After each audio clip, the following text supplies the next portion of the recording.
Guyana had to hire a British warship to protect its oil fields due to threats from Venezuela.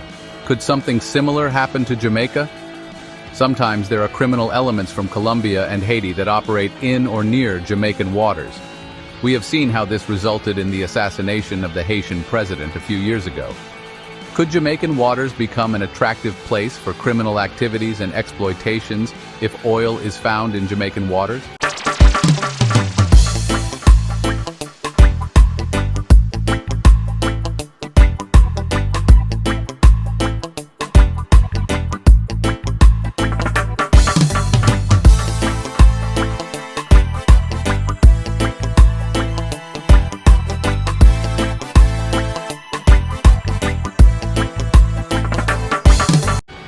In asking about whether Jamaica could face a security threat similar to Guyana's, where British military assistance was hired to protect oil fields, it's important to consider that Jamaica doesn't have oil fields on the scale of Guyana's.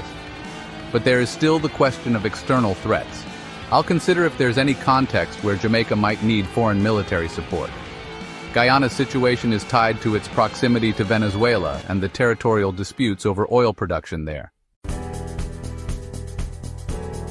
There's no strong indication that Jamaica would face a situation akin to Guyana's. Guyana's security concerns stem largely from its border dispute with Venezuela and the strategic importance of its emerging oil fields in the disputed Essequibo region. Jamaica, by contrast, does not share a comparable territorial dispute with a neighboring state, nor does it have oil fields in a similar context. While Jamaica does face its own security challenges, predominantly related to internal crime and maritime issues, it is not exposed to the kind of external military threat that compelled Guyana to hire a British warship for its oil fields. In short, Jamaica's challenges are different in nature, and it is unlikely to require similar foreign military protection for its resources. Jamaica's strategic context is quite different from Guyana's. Guyana's move to hire a British warship was driven by its newly developed oil fields and an ongoing territorial dispute with Venezuela over the Essequibo region. In contrast, Jamaica does not have comparable offshore oil resources or a similar border dispute with a neighboring state. Instead, Jamaica focuses on strengthening its maritime security through investments in patrol vessels, enhanced coastal surveillance, and regional cooperation initiatives. For instance, Jamaica has bolstered its maritime capabilities with new assets provided by partners like Japan and through joint exercises, such as CANSEX and Event Horizon, involving regional and extra-regional allies. While Jamaica does face maritime threats, primarily from transnational crimes like drug trafficking and smuggling, it is addressing these challenges through its own defense forces and collaborative regional security efforts, rather than relying on externally hired warships for resource protection.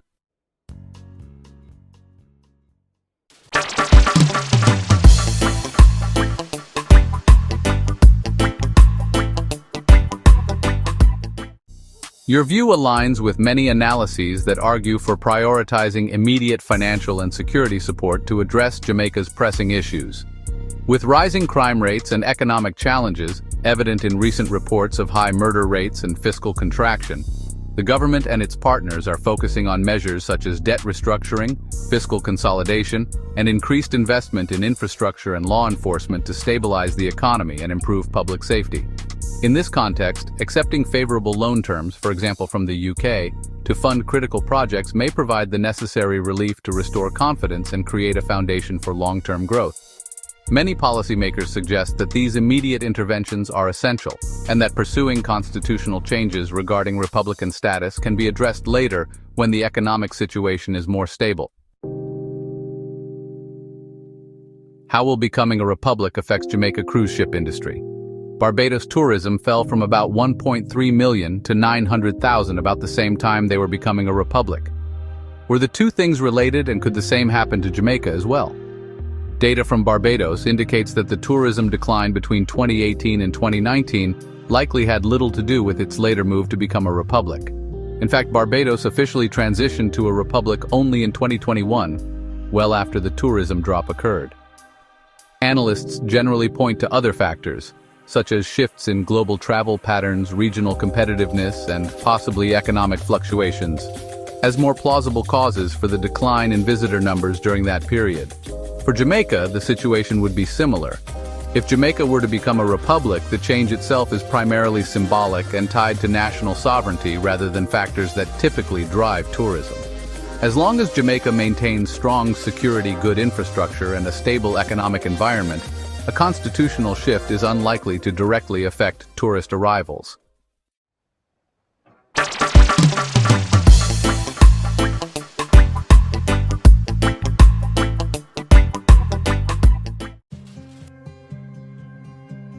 Some of my notes are available in the description section and in the comments section of this post.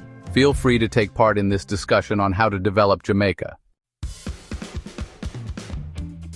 This is part 9 of my theme titled $30 billion repatriation money available for Jamaica to claim. Funding to build 30,000 affordable housing units each year, employing 300,000 Jamaicans in permanent full-time jobs, and earning an extra $10 billion each year for the country's GDP. Some key features of the $30 billion repatriation funding program are 120 hotels to be built across Jamaica, especially near areas with high unemployment rates, earning an extra $10 billion each year for Jamaica, providing 300,000 permanent full-time jobs for low-skilled citizens in rural parishes across Jamaica, 300,000 affordable housing units to be built over the next 10 years, from 2025 to 2034, 30,000 to be built each year.